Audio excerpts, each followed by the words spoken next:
Welcome to CrackTalk.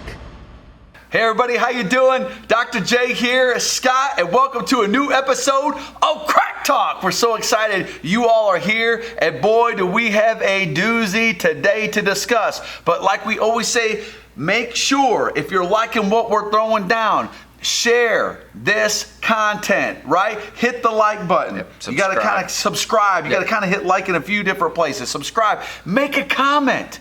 Right? Help people with this information, or help them get this information so they can have a different life after hearing this. Because what we want to do in this, and our mission is, Scott, is to educate, give you all information from a doctor, from a guy that's been in the healthcare world for 25 years, bringing an education that you may or may not already have. Right. Maybe we're just reaffirming some things you already know, which is also education. The next is inspiring, that if you're in pain or you're dealing with an unwanted health condition that you want gone, you can possibly exist without that. So get fired up. Get fired up. Exactly. Yes, I mean, I wish somebody would fix my low back like yesterday, but I know I'm plagued with it for life, so I just have to maintain it. But get inspired that you just don't have to live with that pain, discomfort, and possibly that condition. And the last is we're going to end it today with some action steps, hard action steps. So today, our topic, sleep.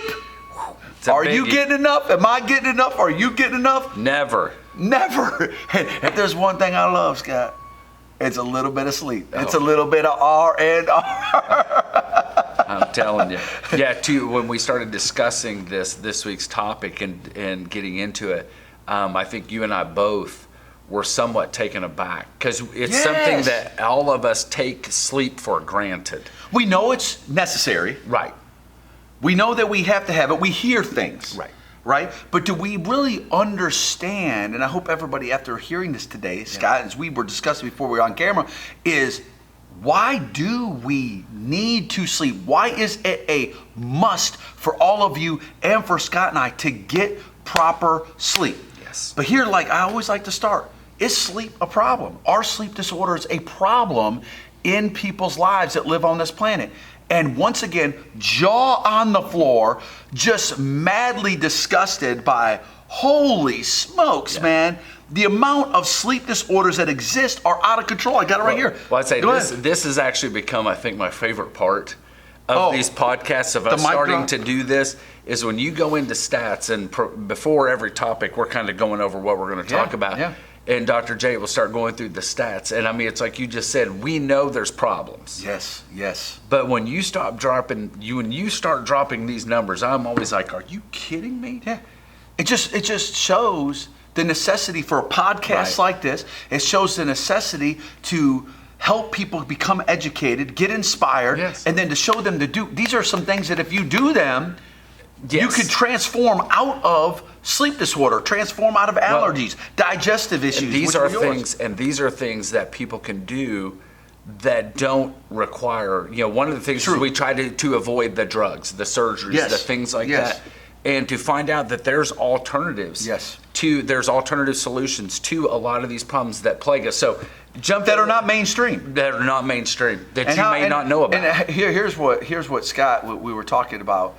And you guys have all seen it. If you're watching YouTube TV, if you're watching Hulu, if you're watching regular broadcast TV, cable TV, there's a million other ones, Walt Disney, any of them, right? They are plagued with pharmaceutical commercials that are condition based, where they show somebody like I made fun of, like, hey, you're running through the field and you got allergies, and all of a sudden the pollen hits you in the face and you just keep on running, and it's like Mucinex will knock it out, or it's Allegra D will knock it out. In this case, sleep.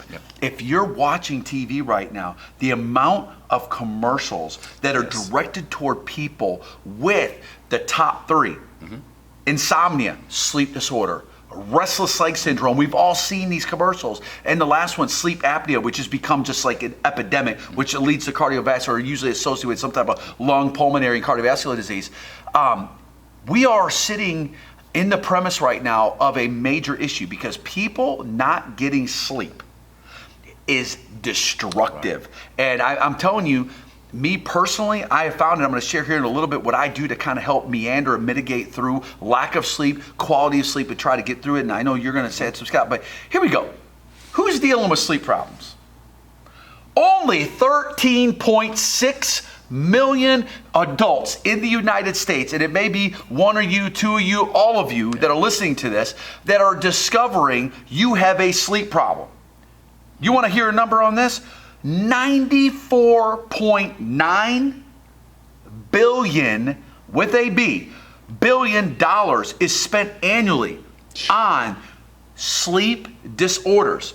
And if anybody or you are dealing with a sleep disorder, you know you're spending the money, whether it's medication, office visits, whether it's going down the over-the-counter, whether you're buying a new mattress, you're thinking it's the new pillow, because they're selling everything for sleep problems. Yeah, exactly. Get the new cool mattress. Get the mattress where you and your husband can have your own sleep. Sleep number, sleep member, sleep whatever. There's so many things around sleep that are not even medication. Right. And when you said about the commercials, I started thinking, holy smokes, it's not just medication for insomnia or restless legs.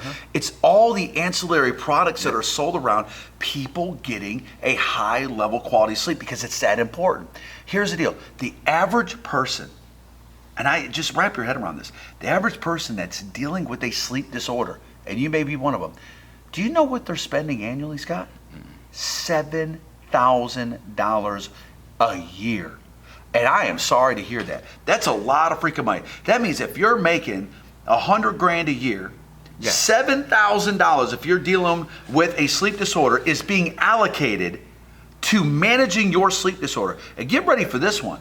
You know why it costs $7,000, everybody? The average person that's dealing with a sleep disorder has an average, I got this number, 16 medical office visits annually, and have 40 prescriptions prescribed on a 12-month basis. 40. 16 medical office visits and 40 prescriptions. Well, when you just do the math there, that's $7,000, easy. like all day long, easy money. Yeah. So what do we do? What do we do, Scott? We know it's a problem. We know it's an epidemic. We know that there's marketing machines and there's big companies out there that are selling beds, selling pillows, selling comforters. Everything. I mean, they're selling everything. There's a whole over-the-counter, like, what do you call that, aisle at every drugstore for sleep disorders to help people get sleep. So where do you start here? We already talked about insomnia, restless leg, and sleep apnea have become astronomical problems. How do you first evaluate if you have a sleep disorder without having to go to one of those 16 medical office visits? Because I mean, right now you can watch YouTube, you can get informed, WebMD, there's a lot of information. First thing is I do this in my own life. And this is what I was going to say. I was going to share like what I do. And my wife right now, you know, I'm 46, she's 47, and we're kind of hitting that lick right now where you age up a little bit and sleep becomes more important, but less likely to happen. Yes. You know about that? It's one of those, as you age, the more you need, and it becomes harder to get. Isn't that something? It is. It's a cruel joke. It is a cruel joke. So we know we need sleep, and our bodies feel like they need to be rested. But then when we lay down, you know, head hits the pillow or hits the couch cushion, for some reason the body just doesn't shift gears. That's a problem. All right. So the first question each and every one of you need to ask, and we need to be asking ourselves, Scott, is this: how easy is it, or how readily available do you fall asleep? Like, so when you get to the end of the day, are you able to shut down? Right. Okay? And we all need to evaluate. So we all need to be working on being able, my wife says, oh man, I've never seen anything like you, Jay. Yeah. She said, you can like, almost before your head hits the pillow, you're out. And I said, that's been a trained behavior. I trained myself to do that. I started doing almost like a meditation. I start repeating some things over my brain, usually affirmations, and I get into this nice state. And now I do it. I've done it so long, for so many years. It just immediately I'm putting myself almost into a trance. Right? I also do a breathing. I start doing deep breaths, 5 seconds in, 5 seconds out. I saw that on a podcast. A guy that was super successful said, this is how I fall. So I adopted that. I was like, I really like that. It has tremendously helped me. Now, I've given those two things over to my wife. They've not been really, like everything I give her doesn't work. But they haven't hit her. She's had to find her own way to navigate through this. But first of all, Scott, you got to ask yourself, how quick and readily available is your body able to go to sleep? Right. Okay. Second piece of the evaluation on a sleep disorder. So if you go into a family office and you're going to a sleep clinic, these are the things before they do a sleep study to see if you really have an issue, what they're going to ask you. How fast do you fall asleep? Second is, what's your quality of sleep? Which means this, how long from when you fall asleep do you then wake up the first time? Right. Are you staying asleep? Right? And what are the things that really, I'll tell you what, in men as we age, prostatitis, prostate issues, will wake us up through the night and then we get interrupted sleep. Urinary tract infections, bladder incontinence issues in female, very common. Yes. I know it's something we've talked about. These type of things create frequent urination sensation with women. Gets them out of bed. Now they have to go urinate, do whatever they need to do. And that creates broken sleep. And most people don't think about that. So you need to really evaluate how long are you sleeping from laying down, lights out, to when you're waking up. And then the third quality question is, what's the quality of sleep? When you wake up, are you ready to go? Are you refreshed? Are you refreshed? Or are you just as tired? Right. And we're finding the epidemic in the United States is people are sleeping longer periods of time, but are getting restless sleep. Type of sleep. And we talked about that kind of in your life, right? Right. And what happens, one thing I know, Scott, you were just telling me about, is you said, well, I hit something in the gym. Tell us about that real quick. Well, and I was going to bring up here, one of the things when you get restless sleep is, as I'm aging, there are things that come in being bladder issues, having to wake up and go to the bathroom. It's real. And then pain, bodily pain that we all go through. And just recently I overdid it in the gym and you wouldn't imagine that. I hurt myself, I hurt my hip. And I tell you what, everything is all fun and games till it messes with your sleep because my hip I will get comfortable, okay, and they'll be like, all right, it subsided. And then as soon as I roll over or do anything, guess what? I probably am waking up 50 times a night. Every time I move, I'm like, oh, there's a, and I gotta get comfortable. Sleep. Guess what? Now not only am I waking up twice to pee during the night, now I've got 50 other interruptions. So I'm waking up in the morning feeling like I have been on a marathon run all night long. I'm more tired waking up than I was before I went to bed. So there you have it. There you have it. Scott, right here. This just happened this weekend. This weekend. So you understand what I like to tell people is you got to evaluate your quality of sleep so you understand what you like. If you have this hip, if pain is getting in any of your way of being able to sleep, you've got to go get that addressed. 100%. Right? In your hip, you talked about, hey, I got to get adjusted today, Jay. I got to start getting frequently adjusted. Got to get this pain knocked. Well, that was the first thing. Monday. First thing I was at the chiro. Getting treated. Monday, getting checked, getting adjusted, and then I have been every day this week because it gets to the point. It's unacceptable. Yeah. Because sleep is that important. Well, talking about important, we could talk about what sleep does, but I'm going to tell you what, a lack of sleep, one of the things they have proven is people that are not sleeping, their levels of anxiety go up, their levels of depression go up, their levels of emotional instability go up, their mental acuity goes down, which means your brain, your cognitive function starts to brain reduce. Fog, what they call it, the brain fog. You get brain fog. Your ability to heal, most people don't understand is when you go to bed and you're getting real rest, your rest and recovery. I like to say R&R, rest and relaxation, but rest and recovery. Recovery, that means all the muscles, ligaments, and tendons that have been strained through the day due to stress, due to micro traumas sitting at a keyboard, macro traumas like maybe you ran into first base and you missed it or whatever, got hit with the car, whatever. And then the last one, the food and stuff that we're putting in our body, we talked about our 3 T's, are creating chemical reactions to our body. You have got to give your body the time in proper R&R, sleep or rest and recovery to recover from the day. So when you're waking up 50 times, or 2 times, so 52 times a night, probably exaggeration, but still it's interrupted. That recovery process has went to nothing. Well, I always love to use the example. Has anybody gone to the grocery store back when grocery stores used to be open 24 hours? Yeah. And you would go hit a grocery store at 11 o'clock at night. Okay. And guess what? You walk in, them aisles are full with everybody doing what? they're straightening shelves, restocking shelves, all that stuff. I always use that as an example. This is sleep. This is what your body's doing. Oh, God, I see. I like that This analogy. is what your body is doing is, all of a sudden it's like, it's a little slow. Things slowed down. You're sleeping. You go in there and all of a sudden there's people out everywhere on the floor restocking shelves, moving stuff around. Because it has time to do it. That's the time.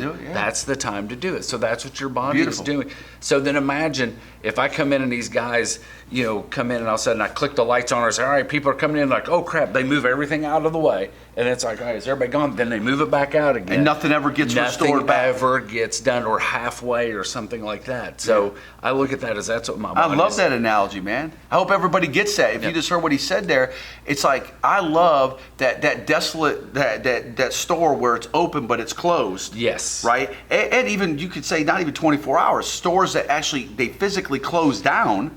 To restock. To restock, reface, reorganize the entire, and recover from the day. Whatever happened that day, they're cleaning up, recovering. So why would our bodies be any different?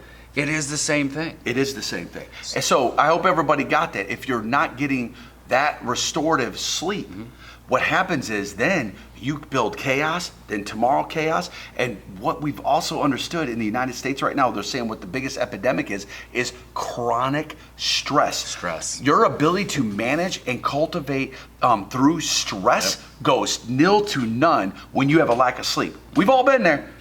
Usually when we're kids, we hold the taper. We can, as you always say, we can white knuckle, party all night, go to work the next day. We can only do that for about 1 day. 2 days maybe. If she's really good looking, you can maybe go 3, right? But it's one of those things where as adults, our white knuckle capability goes nil to none. Yeah, I'd say it's a very, very short window. Yes. Of white knuckling that is available. I love it. So hopefully you guys are understanding what we're saying. So then how does that work in our world? Well, one thing that I have found out, Scott, is I like to go back and say, okay, I go back to the first question, what prevents people from going to sleep? And that's where I like to start with this, because that's the foundation. Then you go into how much time you're sleeping and how you wake up, right? If your body is not functioning at 100%, which means you're living, like we just said, chronic stress, anxiety, depression, you got kids, you got work, you got working out, you got food to make, you got food to prep, you got life, you got a job, all the real stuff. This is crime. I hope you guys are just feeling the gravity of what I'm saying. You're like, oh yeah, well, I'm feeling all that every day. I feel that every day. I'm raising 3 kids and I'm married for 27 years. I know you're dealing with stuff. We started our afternoon talking about raising children. That was a whole coaching session for another time. But we might be able to help you, and maybe you all can help us, because we're trying to navigate that, because I'm in that chronic stress. Amen on that one. So, but here it is. What prevents people? And I watch my wife. And women hold a lot of things internally, more than I would say mostly men, right? That's why she always says, you ain't able to fall asleep easy. And she says, every time I think there was a movie with Sarah Jessica Parker too, every time she would lay down, the list would start going, And my wife's like, I always got the list, or I got all this anxiety around what happened today and what's gonna happen tomorrow. Well, I always say, okay, well, you got anxiety, or you have depression, or you have something in your life, your body's not comfortable. In your case, pain is a big one. You're dealing with something that's putting your body into this chronic state of anxiety. You're releasing adrenaline. You can't go to sleep. You can put not pain pills, but sleep pills in your body, and you will not go to sleep. And how many people are taking melatonin and waking up the next morning? I take a melatonin one time because people say, Jay Holmes, you're pretty amped up, and I am. So I tried that melatonin. I woke up like a sledgehammer was used on my head. So I've never touched it since. But I know a lot of people that are taking melatonin. It does help them because they live in that chronic stress and anxiety. So that might be something all natural. Melatonin is a natural supplement versus kind of a hard, like the Ambien, medication, things like that. Yeah, Ambien, really hard stuff. A lot of people go hallucinogenic on that stuff. I've heard some big business. Or you don't wake up, or you sleepwalk, or you do things in a stupor. So you want to, one of the educational pieces that we always like to say is always make sure you're working through like homeopathic, natural type remedies, lavender on the pillow. It sounds hooey-fooey, but people respond well. Our bodies respond well to these things. So evaluating your quality of sleep. If you're dealing with pain, when's the last time you went and had your spine checked? Right. When did you have a chiropractor look at that joint to see if it's out of alignment, need to be put back into alignment, and it's been creating nerve interference? Yeah. Because one thing we just discovered, you cannot have a biomechanical joint out of place in the 24 segments of your spine without nociception, without a nerve type of neurological disruption. Right. All right? I want everybody to hear that. You can't have a bone out of place, and that doesn't mean you feel pain. A lot of people we see in the office, Scott, they don't feel pain. They're just like, I can't sleep. And then we start adjusting them, and then all of a sudden they're like, I'm sleeping like a baby. And what have we done? We've put biomechanical joints back into alignment. They're functioning well. Now their brain is like, okay, we can relax. We're not in that fight or flight. Right. We're not in that chronic state of anxiety that we didn't really know we were in, but we were in it. Well, that's such an interesting point, to not feel the pain, but have the symptoms, stress and anxiety and stuff around that, which is something that I'm just learning more about, and how that nervous system can help get you if you get stuck in that fight or flight type syndrome. Yeah. It's easy when you have pain, like you had an injury, you got it at the gym, you overused your hip. Now those are easy. Those connections are easy to make.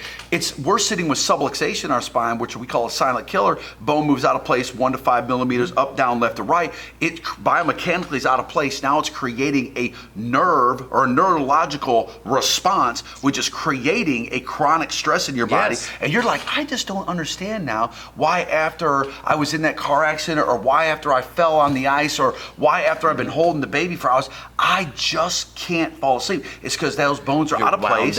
You're wound, and you're in a state of chronic stress. And this is a cycle, as we were talking about earlier. All right, stress. Anxiety, things like that. And then let's say this happens, and then you start getting restless sleep along with the subluxation, and then everything starts compounding on top of each other. And when you don't get good sleep, you become a compromised, healthy human being. 100%. I mean, I don't even know what the stats are. You can only live 4 days without sleep, 3 days without sleep. I apologize, I should know that stat. But there is a physiological limit or tolerance of your body not to have sleep. And I'm pretty sure, I know it's less than a week. If you go less than a week without sleep, you're dead. Like, your body will literally go into chronic fatigue and shut down. So I hope everybody's getting a little excited here, because with good sleep, like, let's say you're having that hip burner. Okay, great. That's an easy thing for the chiro. But you've got to get your spine checked, because your spine is what is encapsulating your central nervous system, your brain, your spinal cord, and those 24 bones. When they move out of place, at any moment they could compromise the spinal nerves that are going to any of your organs. You could have too much adrenaline, too less adrenaline, too much estrogen, too much testosterone, too much bile. So now you're having irritable bowel syndrome. You can't sleep. You got indigestion. You can't sleep. You got acid reflux. Can't sleep. You have gas, excessive gas, can't sleep. You have restless legs, where you have a nerve in your low back that's kind of affected, and your legs are quivering at night. They have a medication for that. But I'm not saying you don't need that medication, but you need to go back to the root of what's causing the restless leg. So first, identify. I hope everybody's getting educated here, getting fired up. Identify how easy it is for you to fall asleep. If you're not falling asleep easy, you got to get into a chiro, get your spine checked, and get those subluxations dealt with. See how you do, and if that isn't the fix, then you go to the next step. All right. Second is evaluate how much sleep you have got to get. 6 to 8 hours. I know a lot of crazy entrepreneurs. I've never been able to go on 4 hours, bro. I'm going to tell you right now. My wife's like, if you only get 4 hours, you're kicked out of the house, because I'm a psycho. Here's the thing, I've tried it. I hear the alternative. Doesn't work. These overachievers, I sleep 2 hours a night and I work, whatever. I'm super proud of them. Power to them. I try it. Yeah. I think I was told that a lot of high achievers, they take naps. They don't say about it. And so that was one of the things I was going to say is my life hack has become, I take 1 to 2 15 to 20 minute naps a day, where I power down. I literally can fall asleep within 30 seconds. I'll set a timer, 15 freaking minutes, the timer goes off. I come back alive I'm literally rejuvenated. I feel like a new person. Because, dude, I live in a state of chronic stress and anxiety. I'm dealing with patients. I'm dealing with a big business. And listen, I'm married. I got kids. I'm worried about their livelihood, my wife's livelihood, my health, their health. I'm worried about your health. I'm leading a team. And then I'm leading, the responsibility of taking care of patients like you. I take it for real. So if you're sick and not well, I take that on, and I want you to be well and full of life. So we got to get you there. So I take that on. So I've had to really find out with myself and let myself off the hook. Jay, you ain't got to cook all day, man. You don't have to go. But when you start feeling yourself, and this will have a challenge for everybody, you start feeling yourself go into a little bit of a moment where you're intolerant. Yeah. You're going into that brain fog. You're going into like your body starts hurting. You've all been there. It is worthwhile if you can. Now, this is if you can. Power down for 15 minutes. Don't go over 15, 20 minutes. If you do that, you start going into deep sleep, then it's very hard to pull out of that. My wife is the biggest culprit of that. She wants to sleep for longer than 15 to 30, and then what happens is she'll sleep into 45 to an hour as she wakes up like a sledgehammer hit her worse. Yeah, you got hit by a semi-truck. It takes her a little time to wake up. She is very happy that she got the rest, but watch that. So cat napping 15 to 30 minutes. That'd be my second one. And then evaluate your third. Is how do you feel when you wake up? Right. Are you feeling rested? Recovered. Yes. Rejuvenated. Sleeping should bring that. If not, you may need to look at some meditation pre-sleep. Right. I write down my thoughts sometimes when I go to bed. If I'm in a high stress environment and I'm in a high moment, man, I have to write down, I do my gratitudes, I'll write down my goals, I'll write down my to-do list. Because what's cool about that is by getting that on paper. You get it out of your head, get it on a piece of paper, get it out. I never knew that yellow paper would be my saving grace with blue pen. It has to be blue pen. I don't know what my obsession is, but these yellow notepads with the blue pen works. They just work. When I put it on paper, I can drop it. Because when I pick up this piece of paper tomorrow morning, done.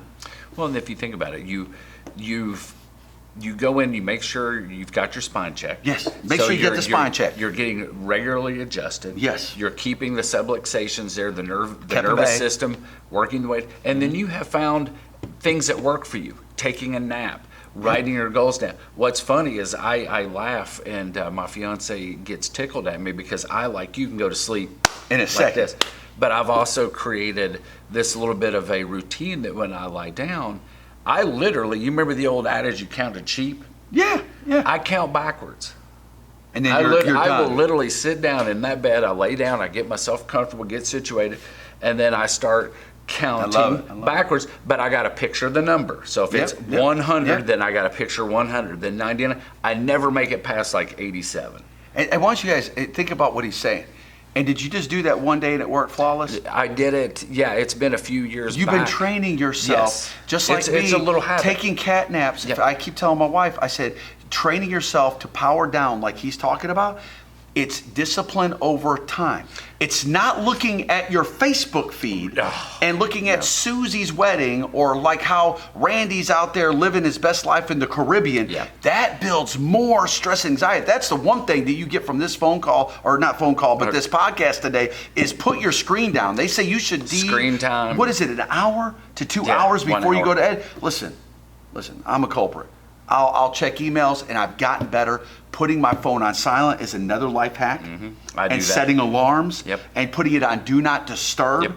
You're right. I mean, I've had to put these things in my life because I value sleep. And without sleep, Scott, I start going emotional intolerant. I start getting the depression. I start getting the anxiety. I start getting the body fatigue, the chronic stress, the helpless feeling. And if any of you are listening to Scott and I, and this is relating to you, man, I'm going to challenge you. First thing you got to do, go get that spine checked by a chiropractor. See if there's any bones in your spine that are out of place, biomechanically out of place, causing a neurological insult to your nervous system, which leads to disease and discomfort, right? You got to get there first. Step one. Step one. The second one is start evaluating your sleep and figuring out, do you need to do things pre-sleep, writing down your goals, gratitudes, counting sheep. Take a bath. Take a bath. Lavender oils, right? Incense. Or the Epsom salts. Epsom salts. Yes. Things like that. Everything works different for every human. So you've got to try. Yeah, I would say try not just one time. You need to try it a few times and then evaluate which one of these mechanisms, Scott, or any of you that are listening, work for you, because each person is different. Right. And didn't you say something about your dad had a little saying? When you were talking about naps, taking the little 15-minute naps, it's funny. Yeah. My dad used to call that. He would always go in and say, "I'm going to take 40 winks," whatever that meant. I'm going to start using that. I just remember as a kid, I would lay there going like this, blinking my eyes 40 times, going, that did nothing. That did nothing for me. Now as an adult, I'm like, he did real slow winks. Oh yeah. I'm like, I can knock out 40 winks, boom, just maybe like he that. just counted to 40 and then he was out. So you have that in you. I mean, who knows? Yeah. So there it is. And then evaluating your quality of sleep. That's what we talked about. And if you're not getting quality sleep even after all these things, you might need to go get some kind of heavier intervention. But I'm going to tell you, in our office, the 4 walls of the clinics that I treat in, I'm going to tell you, people that are getting their spines evaluated and adjusted on a regular, consistent basis, their sleep quality accelerates. Their ability to fall asleep accelerates because we're removing that chronic stress and anxiety. We're removing those painful conditions that are creating their chronic stress, that's creating the anxiety, the depression, the overthinking, and so on and so forth. So I hope go ahead. Well, I'm saying this is just to right before we, and that is something that we hear in the clinics a lot. Super amount. When people come in for whatever condition they're dealing with, one of the things that we'll hear most of all is about sleep. They will come and it's like, oh my God, I slept great last night. It's one of the number one. It is the number one thing that we outside hear. of their primary conditions, like they're coming in for their low back, what Scott's saying. Yeah, they'll come in for that, and then it's like a bonus. Is all of a sudden they're like, I don't know what's going on, but man, I'm sleeping great. Mm-hmm. And we've all met people that sleep great. They wake up vibrant, restored. I'm going to tell you what, they add years to their life. Yeah. The better quality of sleep you get and rest and recovery you get, this is how important it is for all you listening. You don't want to be the 13.6. You don't want to be the $7,000 a year. Please save that money and invest it in something else besides just lack of sleep. So start doing things proactively that don't cost $7,000 to start moving you toward rest and recovery. So everybody, I hope you got a lot out of today's Crack Talk. Dr. J here, Scott, talking about sleep, an unrelated topic, and how it relates to chiropractic. What we've seen in our office, get it. I say, and if it's 3 a.m. and you're sitting up watching this podcast right now, get your butt in and get your spine checked. Yes. That's my word of advice. And as we always say, find a referral in your community. Somebody that not necessarily deals with sleep, but that is a reputable stand-up chiropractor that is going to help evaluate your spine and let you know if you need help. And it may help you rest and recover and increase your level of sleep, which then immediately, I can't tell you enough, immediately, Scott, increases your quality of living and life. Right. So today, if you liked what we did, share it, make a comment, subscribe, hit the like button, and make some magic happen and make it rain in somebody else's life. I know, Scott, I enjoyed today. It was a little deeper than I thought. Hey, this is a good one. It's a good one. These are all good. They're all good. Yep. So, hey, appreciate everybody, and thank you for listening to Crack Talk. Thank you. See you guys.